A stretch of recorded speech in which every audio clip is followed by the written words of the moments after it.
And they couldn't have picked a better map. At the 12 o'clock position on Atlantis, Spaceship is our blue Zerg player, the new representative of FX Open Esports. It is Leenock. And his opponent at the 8 o'clock position from Team SCV Life, trying to take another game back and put his team just one game away from advancing into winners round 3, our Red Terran player, TSL.Polt. The last game, Polt, very, very good decision making. Did everything right, you know, had his timings lined up, made a great decision on that base trade against Tyr. But Leenock, man, definitely his equal in all respects, and obviously Polt's TVC is not quite as good as his TVP.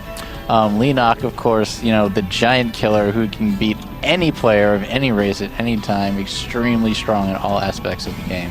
And Leenock's going to get with a quick drone scout to his opponent's base. Now, this is an incredibly long walk distance, so it's going to take a while for that drone to get there, but still kind of interesting to note, and especially cool if Polt decides to skip barracks, but he's already patrolling back and forth, so imagine we're going to see, yeah, it is going to be barracks. Sometimes we'll see Terran players feel confident enough to command center first against Zerg players on this map. Yeah, I don't know. It seems like in ZVT, a lot of times scouting is almost pointless because everything is so much 1-Rax FE, and even if he gets in here, it's going to look like 1-Rax FE no matter what Polt was actually planning on doing. That's right. But, you know, he's going to get that information, or at least force Polt that he's going to, you know, at least have to start with that kind of a build. Wow, I almost lost that SCV there. Yeah, I had to pull it off the line. Has to bring another one up now in just a second. So Leenock is very characteristically being very annoying with these drones, and he may actually be able to sneak in there and snipe the kill. We'll actually track. No, okay, he's repairing it up now. So Polt not going to let those sort of shenanigans happen. Back on Leenock's side, he does decide to hatch first, and it looks like he's going to go 15 hatch into 17 pools. So wow, that is very greedy build by Leenock. Yes, it is, but very economical,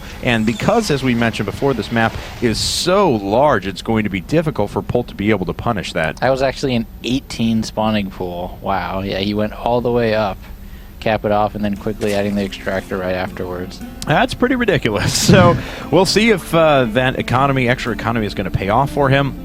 SCV is going to make his way up, but, I mean, really not a lot going to happen here. This Marine, though, trying to get himself an Overlord kill, but it looks like a new speedy Overlords. They are going to be able to make it on top of this high ground just in time. Oh, but the barracks is coming over. So Polt really wants that kill. Yeah, that actually, like, it holds the Zerg back a lot because they can only drone up to 18 once that goes down, and it's going to go down. Wow, yeah, now Leenock is supply blocked.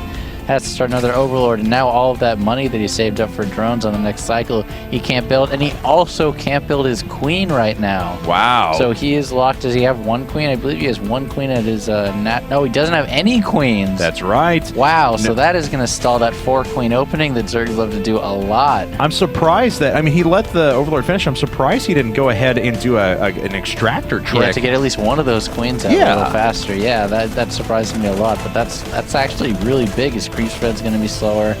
His economy's definitely going to be slower, and he's going to have less larva available as well. Now, Polt loves playing bio, almost to a fault sometimes, as he wants it in every matchup, and he'll stick on it as long as possible. In this case, of course, factory coming up for reactor Hellions after the initial expand, and Polt is being very diligent, putting a bunker back here, because so many Zerg players have been running by with, they like make around like the 50 supply mark or so. They'll just make a big round of lings just to try and disrupt their opponent's natural, and it's been working very well, so it's good to see Polt preparing against that.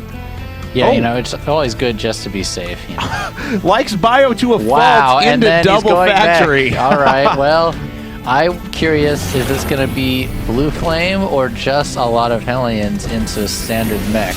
That's what I'm going to be curious. We'll see if he puts a tech lab on that second factory or not, or if he just sits there and makes more Hellions. It is the day of TVZ mech, if you've noticed. It's this is our 4th TVZ, and the 4th time we've seen at least multiple factories pretty early on. Yep, and it is going to be tech lab, so it looks like he's going to go into opening with Blue Flame, and then I'm guessing we'll see an armory come out very shortly afterwards.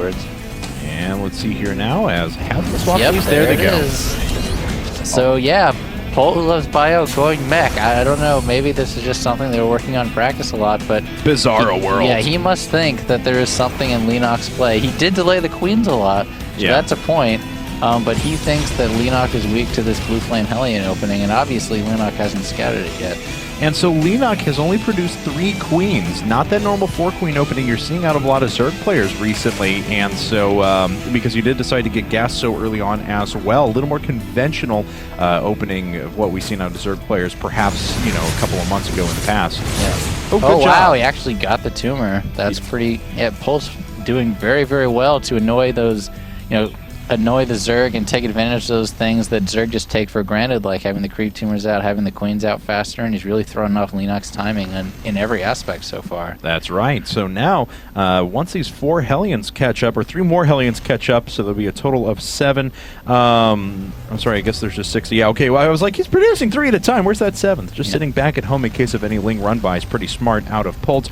Oh, and we already have Baling Nest coming down for Leenock as he quad gasses. So, I mean, we call it Leenock-esque, but this is the very definition of Leenock. Quick layer tech, 2 base, high gas, Ling, Baneling, mute up. He loves this style. He's so good at it. Yeah, and Polt actually just went to double armory right now, so he's going straight into his mass mech production, going to start those upgrades.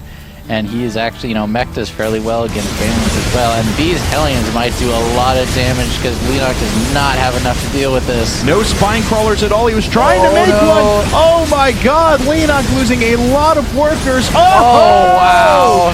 15 have already gone down. And he's going to get more too. He's out of Lings again. Oh my god, and here comes Polt right into the main. Leenock's going to pull everything off the line. He may just be scratching his head now. Wow, he's lost so many workers, and Leenock, that economical advantage he gets at the beginning of the game, he's down to 48 supply. He's lost nearly 30 drones so far. Oh, this is just so hard to watch. Oh, more damage being done inside of the natural. 19 drones to the 48 SCVs of his opponents. Polt has killed 32 workers. Oh my gosh, wow. And now Leenock is in so much trouble. He is half the workers that his Terran opponent does. That is never a situation a Zerg wants to be in. And Polt now going up to 3 factory, double mech upgrades going, and his first Thors popping out just now, and more Hellions on the way. Trying to run into the main. Are they going to be able to get there? They are not. Oh, 2 more drones. Oh, no. Gets a few more. The Baling's coming to clean up quite a bit of the rest. Of course, that blue flame upgrade doesn't help. Oh, and he got even more drones. 39 workers. And Leenock needs to do something to stop the bleeding now. He needs to do, you know, that building placement we saw at the beginning of the series that Zergs were doing.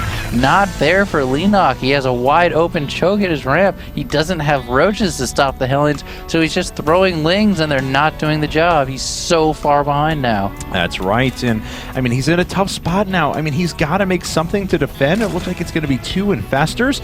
But, I mean, he absolutely critically needs those 2 workers right now. So it's a very difficult spot to be in.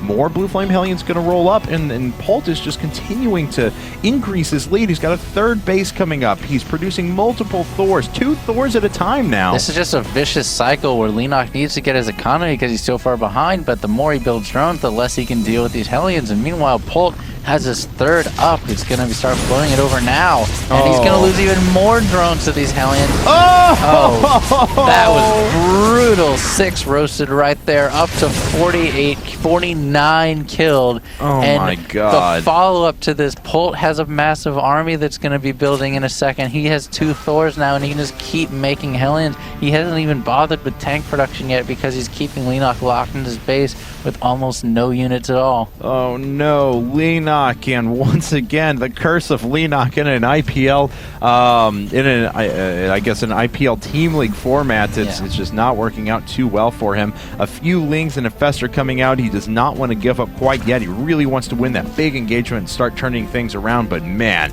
are things starting to grow bleak for him. Yeah, he's still down 20 workers. Polt's 3rd now up. That is not going to be threatened anytime soon at all. And Polt can just keep him locked. You see how little creep spread there's been, as opposed to all of the other games we've seen Zerg that had creep spread pushed all the way up to the Terran 3rd by this time in the game, 13 minutes in. And Leenock's going to have to do something to break out of this. It's actually smart. He's going Neural Parasite, which could do some damage simply because Polt doesn't really have a lot of tanks yet, and he doesn't really have that many Hellions on the field. Well, it looks like he will be able to disrupt mining a bit there. Only killed one worker, though. I thought for sure he was going to at least get two, but not going to be the case. Blue Flame Hellions picking up on this hatchery. He knows it's up, and Polt can kind of develop his push around that knowledge. So looks like, oh my God, another huge hit on those Zerglings. They all die. Sensor Tower is up now as well. Polt just wants to make sure he's as safe as is humanly possible, and he's going to start pushing out. It's about that 150 supply when mech players love to move out. Yep, this is the Doom push, and he's up 70 supply right now. I'm actually not sure how Leenock can live through this, barring a pretty big miss micro by Polt. He does have the Banelings, which are obviously good against Hellions, but he doesn't have nearly enough, and Neural Parasite isn't done either yet.